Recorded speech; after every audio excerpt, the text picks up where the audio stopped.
तो प्रीवियस वाला वीडियोस में हमने कुछ इसी तरह का प्रॉब्लम सॉल्व किया था और इसमें देख लो ऑलरेडी मैंने डायग्राम बना रखा हुआ है। ये प्लेट है, पहला वाला डायग्राम देखो, पहला वाला को देखो, ये दो प्लेट्स हैं कैपेसिटर का। ओरिजिनल जो कैपेसिटर था उसका प्लेट्स है। अब इसमें मैंने डाइलेक्ट्रिक फिलअप किया हुआ है और देखो डाइलेक्ट्रिक फिलअप करने का तरीका देखो। एक डाइलेक्ट्रिक फिलअप ऐसा डाला हुआ है और उसका डाइलेक्ट्रिक कांस्टेंट K1 है और एक तो ऐसा और एक ऐसा डाला हुआ है। मतलब यहाँ पे इतना थिकनेस में दो अलग अलग डाइलेक्ट्रिक डाल कर रखा हुआ है। देखो ये डाइलेक्ट्रिक स्लैब के लिए जो हमने इंसर्ट किया हुआ है, अच्छा दोनों प्लेट के बीच में ओरिजिनल जो गैप था वो D था, तो इतना के लिए D/2 आधा में फिलअप किया हूँ। क्वेश्चन में तुमको अलग D/3 में फिलअप किया, D/4 में अलग अलग दे सकता है। ओके, तो ये D/2 हो गया इतना थिकनेस में। नेक्स्ट D/2 थिकनेस में हमने दो डाइलेक्ट्रिक डाला हुआ है आधा आधा हिस्सा में। मतलब देखो आधा एरिया में हमको मिलेगा, आधा एरिया में हमको मिल रहा है एक डाइलेक्ट्रिक जिसका डाइलेक्ट्रिक कांस्टेंट K2 है और आधा एरिया में थिकनेस अभी भी D/2 है, लेकिन एरिया में आधा, प्लेट का आधा एरिया में हमको मिलेगा तुम्हारा K3 डाइलेक्ट्रिक वाला मिलेगा। तुम यदि 3D में इमेजिन कर पाओ बहुत बढ़िया है। इसको देखो ऐसा दो प्लेट है कैपेसिटर का, ठीक है, इस तरह से इमेजिनेशन करो। आधा थिकनेस तक हमने एक प्रकार का डाइलेक्ट्रिक डाला हुआ है और आधा जो थिकनेस बच गया उसमें आधा हिस्सा ऐसा और आधा हिस्सा ऐसा, दो अलग अलग डाइलेक्ट्रिक पुट किया हुआ है। मतलब इसको मैं सेपरेट करके दिखाऊं तो इस तरह से दिखेगा। अच्छा देखो ये वाला पॉजिटिव प्लेट है कैपेसिटर का, तो डेफिनेटली नेगेटिव होगा। यदि ये पॉजिटिव है तो यहाँ पे तो ऐसा एरिया डिवाइड नहीं हो रहा है, यहाँ पे तो एक ही डाइलेक्ट्रिक स्लैब को डालकर रखा हुआ है, डाइलेक्ट्रिक कांस्टेंट K1 है। तो यहाँ से यहाँ तक का देखा जाए तो यहाँ पे नेगेटिव चार्ज इंड्यूस करेगा और उतना ही चार्ज पॉजिटिव इधर इंड्यूस करने वाला है ना। जहां पे बॉर्डर रीजन होता है, जहां पे डाइलेक्ट्रिक एक दूसरे को बदलते हैं, शेयर करते हैं, मतलब एक दूसरे को चेंज करते हैं। यहाँ ये रीजन में इसके बाद से इधर अलग अलग डाइलेक्ट्रिक, इसके बाद से इधर अलग डाइलेक्ट्रिक, तो उस रीजन में पोलराइज रो करके अलग कैपेसिटर की तरह बिहेव करना शुरू कर देता वाला। तो मतलब यहाँ तक इतना हिस्सा एक अलग कैपेसिटर बन गया, इधर दिखा दे रहा हूं। उसके बाद यहाँ से एक कैपेसिटर अलग है, यहाँ पे एक कैपेसिटर अलग, इस तरह से। लेकिन देखो ये दोनों में कैसा कनेक्शन है और इसमें कैसा कनेक्शन है। देखो ये वाला पॉजिटिव, ये नेगेटिव है। और देखो ये नेगेटिव प्लेट दूसरे वाला कैपेसिटर का पॉजिटिव के साथ जुड़ा हुआ है क्योंकि इंड्यूस्ड होकर पॉजिटिव है। मतलब मैं बोल रहा था ये वाला कैपेसिटर इसके साथ में सीरीज कनेक्टेड है। अच्छा एक इंपॉर्टेंट चीज देखो, ये दोनों कैपेसिटर देखो, इसका भी नेगेटिव टर्मिनल है, इसका भी नेगेटिव टर्मिनल, और क्योंकि हमने इसको सेल जब कनेक्ट करते याद करो ऐसा सेल कनेक्ट किया जाता है, बिल्कुल परेशान मत होना, यहाँ पे सेल ऐसा कनेक्ट होता है। इसका मतलब सेल का नेगेटिव टर्मिनल इसके साथ भी कनेक्ट है, इसके साथ भी कनेक्ट है। सेल का नेगेटिव इसके साथ भी, इसके साथ भी, मतलब मैं बोल सकता है ये दो कैपेसिटर है, उसका दो प्लेट को हमने नेगेटिव के साथ कनेक्ट किया हुआ है और दूसरा रिमेनिंग प्लेट वो क्या होगा, कनेक्ट। मतलब ऐसा टाइप का कनेक्शन तो पैरेलल कनेक्शन होता है। मतलब बोल सकता हूँ ये दोनों एक दूसरे से पैरेलल है और ये जो है ये इसका रिजल्टेंट के साथ सीरीज में है। मतलब मैं इसको बना के दिखा रहा हूँ, जरा ध्यान देना।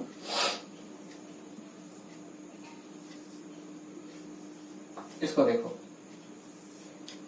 ठीक है। मतलब इसको यदि मैं अलग करके दिखाऊं तो ऐसा दिखना शुरू हो जाएगा। मतलब ये तो हो गया और ये दोनों जो है एरिया डिवाइड करने से जो दो कैपेसिटर बनेंगे ना वो पैरेलल कनेक्टेड रहते हैं, और लेंथ जो डिस्टेंस डिवाइड करने, जो प्लेट का गैप को डिवाइड करने से जो नया नया कैपेसिटर बनेंगे वो सीरीज में रहते हैं। ऐसा क्योंकि पॉजिटिव नेगेटिव ऐसा बन जाएंगे। समझ में आया? तो हम इसको दोनों को पैरेलल सॉल्व कर देंगे, जितना आंसर आएगा इसका सीरीज सॉल्व कर देंगे और फिर हम लोग नॉर्मल कैलकुलेशन। इसका कितना हो जाएगा कैपेसिटी, तो इसका कैपेसिटी मैं मान लो C1 लेता हूँ तो C1 वुड भी कितना होगा, C1 इक्वल टू कितना हो जाएगा, C1 equal to epsilon not A। अच्छा डाइलेक्ट्रिक कांस्टेंट K है तो K1 epsilon not A, area अभी भी पूरा गोटा इसको मिल रहा है तो A डिवाइड बाय, लेकिन डिस्टेंस D/2 है। लेकिन इसका कैपेसिटी निकालना है, मान लो इसको मैं C2 ले रहा हूँ, C2 equal to K2 epsilon not, देखो एरिया भी आधा मिल रहा है बाय डिस्टेंस D/2, तो 2 से 2 कैंसिल हो गया, K2 एप्सिलॉन नॉट A/D। इसका उसी प्रकार से इसका देखो, इसको एरिया भी हाफ मिल रहा है और डिस्टेंस भी D/2 मिल रहा है, इसी तरह से निकाल देंगे। फिर ये दोनों को पैरेलल सॉल्व कर लेंगे, जितना आंसर आएगा फिर उसको उसके साथ सीरीज सॉल्व कर देंगे, जो होगा रिजल्टेंट कैपेसिटी मिल जाएगा। और उसके बाद से हम रिजल्टेंट डाइलेक्ट्रिक कांस्टेंट भी हम इससे निकाल सकते हैं। खाली एप्सिलॉन नॉट A/D कॉमन निकाल देना, जो बचेगा रिजल्टेंट डाइलेक्ट्रिक कांस्टेंट रहेगा। इसको देखो एक नेक्स्ट डायग्राम है इसको अच्छा से देख लेना। एक नेक्स्ट डायग्राम है, ये एक्चुअल में देखो दो प्लेट है, हमारा ओरिजिनल कैपेसिटर ये था, प्लेट एक तो ये है, एक प्लेट ये है, दो प्लेट है, ठीक है। हमने इसमें चार अलग अलग किस्म का डाइलेक्ट्रिक को इंसर्ट किया हुआ है। देख लो इधर का डाइलेक्ट्रिक कांस्टेंट K1, इसका डाइलेक्ट्रिक कांस्टेंट K2, इसका K3, इसका K4। देखो K1 कहां तक महसूस हो रहा है, K1 महसूस हो रहा है A/2 एरिया और D/2 गैप। K2 कहां से कहां तक महसूस हो रहा है, A/2 एरिया और D/2 गैप में महसूस हो रहा है। मतलब ये कैपेसिटर बनेगा, ये कैपेसिटर बनेगा। अच्छा देखो ये वाला कैसा कनेक्टेड रहेंगे, इधर बना देता हूं। मतलब मैं 4 अलग अलग कैपेसिटर में बना सकता हूं इससे। और सभी का देखो क्या हो रहा है, गैप जो है D/2, ओरिजिनल जो कैपेसिटर था उसका लेंथ का आधा, गैप प्लेट लेंथ का आधा सभी का मिल रहा है। और एरिया मिल रहा है, ओरिजिनल जो कैपेसिटर हुआ करता था एरिया का, उसका आधा आधा एरिया सबको मिल रहा है। खाली कनेक्शन में हल्का मुल्का कंफ्यूजन होता है एकदम। देखो ये वाला एक दूसरे के साथ में, क्योंकि ओरिजिनल प्लेट यहां से यहां तक था, अब यहाँ के बीच में क्या हो रहा है, डायरेक्ट कनेक्टेड है। मतलब ये पॉजिटिव होता तो यहाँ पे नेगेटिव इंडक्स होगा, यहाँ पे पॉजिटिव, मतलब ऐसा लगा दोनों सीरीज में है। तो ये दोनों सीरीज में, सिमिलरली ये भी एक दूसरे सीरीज में। और फाइनली दोनों का सीरीज, इंपॉर्टेंट चीज देखो, बनाने में टाइम लग जा रहा है, ठीक है। और फाइनली क्या होगा, देखो यदि ये पॉजिटिव है तो ये भी पॉजिटिव रहा होगा। और स्टार्टिंग में देखा जाए तो एक ही तो प्लेट, हमने अलग तोड़ दिया है, अलग बात है, लेकिन प्लेट तो एक ही तो था। सेल से कनेक्ट करेंगे तो ये भी पॉजिटिव होगा, ये भी पॉजिटिव होगा। मतलब मैं अलग अलग करके दिखा रहा हूं, सही बात है, लेकिन प्लेट तो अभी भी वही है, कनेक्टेड है ना। इसका मतलब एक ही सेल से एक टर्मिनल से कनेक्ट, ये भी है नेगेटिव एक ही टर्मिनल से कनेक्ट माना जाएगा। मतलब इंपॉर्टेंट देखो, ये वाला सीरीज में, ये वाला सीरीज में, फिर जितना आंसर आएगा दोनों पैरेलल में। तुमको जरा प्रैक्टिस करोगे समझ में आ जाएगा, जो दिक्कत आएगा बताना, ठीक है। इसको भी सिंप्लीफिकेशन करने का तरीका पिछले वाला वीडियो में बताया था, इसको देख लेना। ये डायग्राम को दिमाग में रखना है इसको। नेक्स्ट हो गया, एक और टाइप का प्रॉब्लम कभी कभी देता है। मान लो ऐसा दे रखा हुआ है कि एक प्लेट दे रखा है ऐसा करके, और यहां से यहां तक एक प्लेट है, यहां से यहां तक एक प्लेट है, और यहां से यहां तक प्लेट है। मतलब एक प्लेट पूरा कंप्लीट है और बाकी दूसरे ऐसा आधा आधा सेक्शन करके दिया है। तो तुम कंफ्यूज मत हो ना, यहां से यहां तक एक कैपेसिटर बन रहा है, यहां से यहां तक एक कैपेसिटर बन रहा है, यहां से यहां तक एक कैपेसिटर बनेगा। यदि मान लो इस एंड को मैंने पॉजिटिव से कनेक्ट कर रखा हुआ है, तो डेफिनेटली कैपेसिटर बनने के लिए दूसरा एंड सब क्या होना चाहिए, नेगेटिव से कनेक्ट होना चाहिए। ये एक ही प्लेट है, ये जो प्लेट है ये एक ही दो प्लेट है, ऐसा करके बड़ा सा एक तो प्लेट है, और बाकी दूसरा सेक्शन तोड़ तोड़ के दिखाया हुआ है यहाँ पे। तो कैपेसिटर के लिए क्या चाहिए, दो plate equal and opposite charge वाले। यदि इसका चार्ज पॉजिटिव है तो वहां नेगेटिव चार्ज होना चाहिए ना। तो मतलब यदि मैं ये पूरा प्लेट को पॉजिटिव कर दिया तो डेफिनेटली पूरा एंटायर प्लेट ही पॉजिटिव चार्ज हो जाएगा, और दूसरा वाला प्लेट को क्या करना, नेगेटिव करना जरूरी है कैपेसिटर बनने के लिए। तो मैंने क्या किया, उसका सभी को नेगेटिव से कनेक्ट कर दिया। इंसर्ट समझने में आसानी होगा इसलिए बना दिया। मतलब एक ही प्लेट था, वो डेफिनेटली सभी का सभी पॉजिटिव, तो बाकी तो दूसरा हाफ रहेगा, छोटा छोटा सेक्शन जोड़ा हुआ है, वो डेफिनेटली नेगेटिव के साथ कनेक्ट होना चाहिए। मतलब ये कैपेसिटर बनेगा, ये कैपेसिटर बनेगा, ये कैपेसिटर बनेगा, और सभी फाइनली एक दूसरे से पैरेलल कनेक्टेड रहेंगे। यदि मान लो तुमको इसका एरिया दे रखा हुआ है, तो इसका जितना भी बड़ा एरिया दे कोई फर्क नहीं पड़ा, इतना ही साइज का तुमको एरिया यहाँ से ले लेना, और गैप डी दिया रहेगा। डाइलेक्ट्रिक डाल दिया तो बढ़िया बात, नहीं डाला तो फॉर्मूला क्या हो जाएगा, इसका इतना हिस्सा capacity C1 equal to K1, यदि डाइलेक्ट्रिक डाल के रखा है, नहीं डाला तो चलो ठीक है, एप्सिलॉन नॉट A/D, ठीक है। इसका क्या हो जाएगा, C2 एप्सिलॉन नॉट A/D, ये तो इतना ही इसका एरिया है, ठीक है। ये बड़ा वाला का नहीं लेगा, छोटा इसका एरिया जितना रहेगा इतना ही सेक्शन यहाँ काटना है।